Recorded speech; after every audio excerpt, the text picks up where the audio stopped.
Fokontany 12 no mandrafitra ny komina ambanivohitry Ankaramena izay nosafidiana anatanterahana ny fanomboana amin'ny fomba ofisialy ny ametrahana pisy elektronika amin'ireo omby aty amin'ny faritra Anosy araka ny fampanantenana nataony filoham-pirenena Andry Rajoelina mba hiadina amin'ny asa-ndahalo araka ny vina anampanantenaina. Nisy ny fampafantarana mialoha ireo mpiompy omby tao amin'ny komina ambanivohitry Ankaramena. Dia nanapa-kevitra izahay ny amin'ny hidina ty Ankaramena mihitsy iaona amin'ny tompon'andraiky mpanjakana, iaona amin'ireo mpiompy mba hatondra fanazavana ny mahakasika an'izay piso apetaka amin'ny omby zay.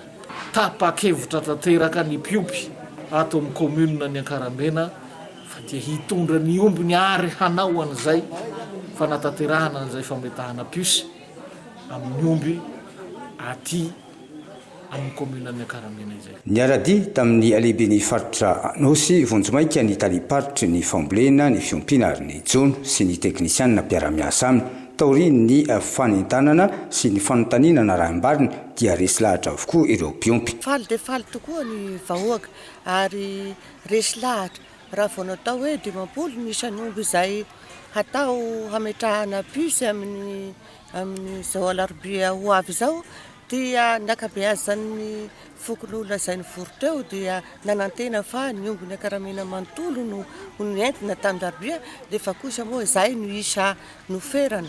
Faly zay na mbo miteny fa safa mbo izizo raha maro tsisy jijo raha maro zay fa zay faly komina Ankaramena ity da faly amin'raha zay. Nisafidiana manokana ny komina ambanivohitry Ankaramena no ity komina ity be mpiompy omby indrindra aty amin'ny distrika ny Tôlanaro.